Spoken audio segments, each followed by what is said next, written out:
Қазірнан да ойнаймыз, иә? Қараңдар.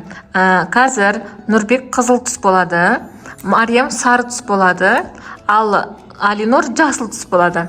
Енді сары түс бізде күліп жауап береді. Мариям, жарай ма? Қазір мен сені сұрақ қоям ғой, бірдеңе айтсам сен күліп жауап бересің. Ал қызыл түс бізде жылап жауап береді. Егер де қазіргі кім жеңсе, соған тағы да 1000 теңге. Ал жасыл түс бізде қалай жауап береді? Қызғанып. Жасыл түс бізде ойланып жауап береді. Қарапайым жауап бересің. Қалай сонда депші, солай ойланып жауап береді. Жарай ма? Қазір сендер сұрақ қоям. Так.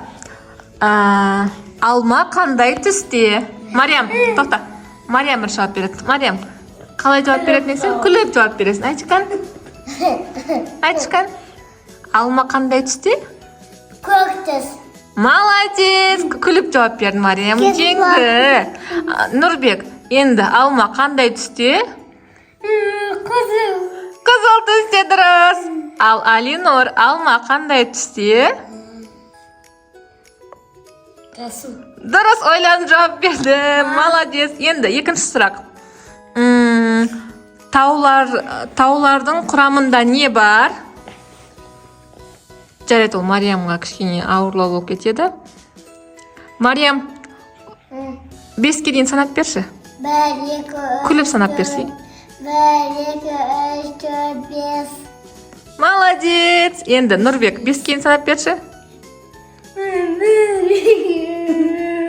3, 4, 5. Енді Алинұр. 1, 2, 3, 4, 5. Ойланып жауап берші. Қалай еді депші. Қалай нештенге неше еді депші. 1, 2, 3,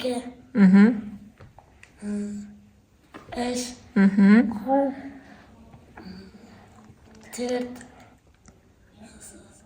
Нұрбек аузыңыз. 5. Дұрыс. Енді соңғы сұрақ бізде. Мариям, сен қайда барасың таңертең ерте тұрып? Садика. Гимнастикаға. Дұрыс, садик пен гимнастикаға барады. Нұрбек, ертең сен қайда барасың? Мектепке. Алинор, сен қайда барасың? Мектепке. Дұрыс, молодец. Тағы да бір сұрақ қояйын ба? Я. Аузыңа сала берме. Так, тағы да бір сұрақ қоям. Ол біздің көршіміздің баласының және қызының аты кім? Мариям, жауап бер ғой. Күліп жауап бер. Батырхан Айша. Молодец, күліп жауап берді. Нұрбек, сен жауап бер. Батырхан Айша. Алинор, сен. Батыр. Келесі кім еді? Айша. Дұрыс, молодец. Енді бізде кім жеңді? Қазір бізде Мариям жеңді. Бүкіл жауаптарға дұрыс күліп жауап берді. Маришкаға 1000 теңге береміз енді. Мен жыладым ғой. Я, жыладың. Жарайды енді, үшеуіңе де 1000 теңге береміз. Оны жарай ма? Үшеуің де дұрыс таптыңдар, е? Бопты ма? Давай, қолдан беріңдер.